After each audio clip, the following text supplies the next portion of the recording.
Hi, young man, my health has been getting worse over the past 2 years, and now I have to rely on other people to help me with simple things like switching on the lights and the television. Yes, older people have such needs. I think a smart home system can help you manage these things more. I've heard the term smart home a lot lately, but I don't quite understand what it is. Can you briefly introduce it to me? Sure. Smart home technology is actually a way of connecting various devices and systems at home, such as lighting, temperature control and security systems, and controlling them through mobile phones or voice assistants. This technology is especially suitable for the elderly and disabled, and can help you manage your daily life more easily. This sounds really great. It can make my life easier and I don't have to bother others. Yes, smart homes were originally designed to improve your quality of life and help you maintain your independence, while giving your family peace of mind. Once used, you'll find that many things are made easier, and you'll be able to enjoy the convenience of modern technology with ease. Overall, these technologies not only make life easier, but they also greatly improve safety. Wow, that sounds amazing. I've heard that modern smart home technology is so advanced that you can control the devices in your home just by using your voice. You just say turn on the light, and the light comes on. Yes, exactly. Voice technology nowadays is quite mature. As soon as you speak, it will adjust the lights and other settings in your home to your liking. Turn on the light. Wow, that's incredible. How does this voice control system actually work? It works by connecting all the devices in your home through IoT, or the Internet of Things. Let me explain it in more detail for you. The Internet of Things is a network that connects devices. Within this network, these devices can communicate wirelessly through various smart communication technologies, like Bluetooth or Wi-Fi. The system usually includes a control unit that assigns tasks to the devices to execute. It also processes data collected by sensor devices. This network functions like a central nervous system, where signals to execute instructions are sent from the brain to the muscles, and the brain can perceive sensations like temperature or pain. Customers can perform various operations using applications developed on their smartphones. Some of these applications are equipped with AI assistants trained in natural language processing, which can interpret human speech. The AI assistant can convert human voice commands into machine-friendly instructions, which the control unit can read and execute. It's like making your home hear you and respond. IoT provides great flexibility, allowing the system to easily adapt to emerging technologies. However, due to the lack of unified standards, there may be challenges with device compatibility and interoperability. Additionally, the security of IoT is a concern since it can be vulnerable to cyber attacks. I've also heard that there are now technologies that can be voice controlled from mobile phones. But I don't quite understand how these things actually work. You are right. Nowadays, smart home technology is developing rapidly, and many devices can be controlled through mobile phones and voice. I'm here today to give you a brief introduction to this technology. First, let's talk about the hardware part. The smartphone is the core control center of the whole system. It is not only portable, but also equipped with a high-quality microphone and speaker that enables you to easily operate various home devices, as well as manage daily tasks through voice commands. On the software side, voice assistants such as Siri, Google Assistant and a version with ChatGPT integration are capable of understanding and processing natural language commands. These voice assistants can help users make doctor's appointments, arrange transport, set medication reminders and so on. Adaptive learning systems, on the other hand, use machine learning algorithms to continuously learn the user's voice habits and common commands to provide personalized services. Smart home technology also relies on natural language processing, NLP, algorithms to recognize user commands and send them to the appropriate device to execute. There is also integrated ChatGPT technology that enables the system to handle complex conversations and help you complete multi-step tasks.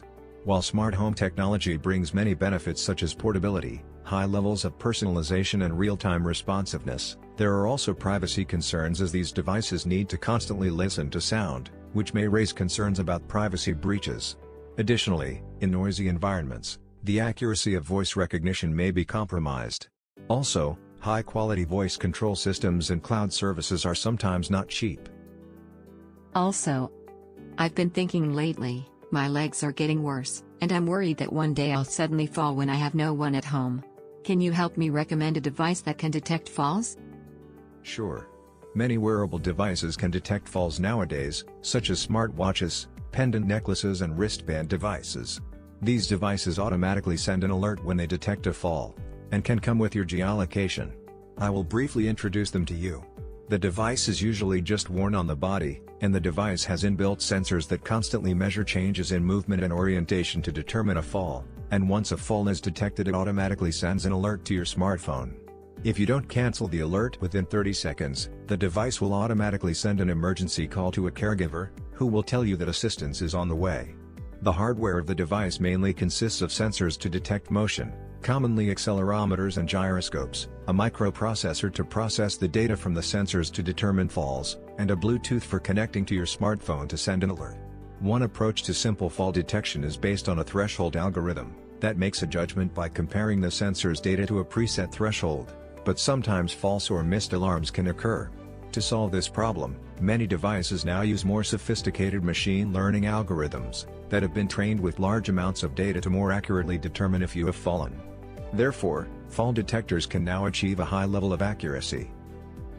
Overall, I think the device is still useful and can give me more safety.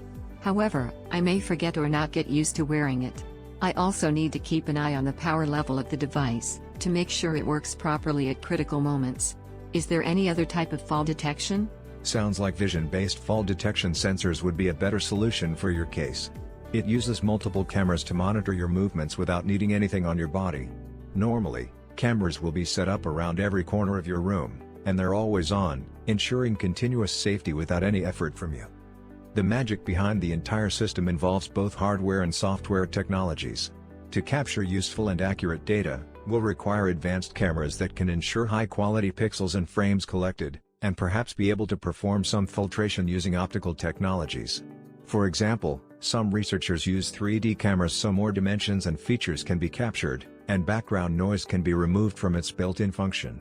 After data collection, the system will then incorporate machine learning and computer vision algorithms to interpret the scene, identifying fall events. One commonly used machine learning method is convolutional neural networks, which helps us handle scenes with complex pixels by passing data through multiple layers, eventually improving our classification accuracy. What about privacy? Are these cameras safe? Privacy is a top priority. These cameras focus solely on detecting falls, not recording everything. Here we can have a look at what the camera's point of view looks like. It only collects and processes the data it needs to identify movements, like nodes and edges resembling your arms and legs. However, it might still be a concern for most people since no one likes to experience the feeling of being monitored. Therefore it's totally up to the client to decide whether to install these sensors or not, and we always try to keep everything as transparent as possible to our users. I understand it now. Seems like it's also challenging for the developers to find a balance between user expectations and product functionalities. In the future, voice control and fall detection technology will further enhance home care for the elderly and disabled. Voice commands will control the environment and monitor health in real time, ensuring caregivers can respond quickly. Fall detection will become more accurate and integrated with health data, providing continuous protection. Smart homes will connect to a broader healthcare network, ensuring help is available whenever needed. In the future, smart homes may also control robots and virtual companions to assist with home care for the elderly and disabled. Thank you for the explanation. Knowing about these technologies and their future developments makes me more excited about the future of smart homes. You are welcome. These advancements can make your life easier. I'm glad to see how it will help me live comfortably. Of course. Your smart home will provide you with full support.